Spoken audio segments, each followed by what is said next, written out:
pataisytas iš naujo mano senas piešinys.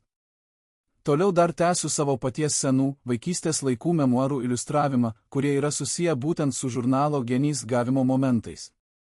Šįkart papasakosiu apie tą dieną, kada aš gavau 1994 m. birželio mėnesio Genio numerio patekimą tiesiai į mano rankas. Buvo tuomet mano kaime jau graži vasara, tokia gan net pernelyg karšta ir sausringa.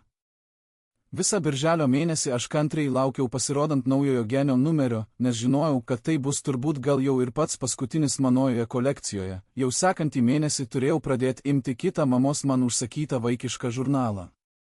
Bet kartu turėjau progą ir dar bent vieną mėnesį paskutinį kartą vėl pasidžiaugti seniai pamiltų žurnalu. Bet tą birželio numerį gavau jau tik Liepos mėnesio pradžioje, kažkur prieš pat Mindauginės. Jau buvo ir pasibaigusi mums šienapjūtė, pievos pabaigtos šienauti, tądien priešais kaitrius saulės spindulius dirbome lauke, pats padėjau mamai iš pievos namo parnešti šieno džiovinimui skirtus medinius žaginius, paskui dviese ėjome link pašto dėžutės ir ten prie laikraščių radau ir savo paskutinį Genį. Nudžiugau širdyje, kai radau tą naują numerį, kai parsinešiau namo, pavarčiau ir pamačiau, kad žurnalas savyje vis dar turintis tikrų įdomybių.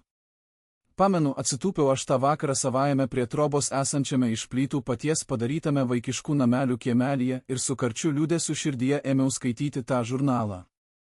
Apsakymas nebijokė, šlepetės istorijos tęsinys ir pasakojimas apie Gardino pilį buvo tai, kas net ir iki šiol iš to numerio paliko man tikrai neišdildomus prisiminimus. 1994 m. Liepa.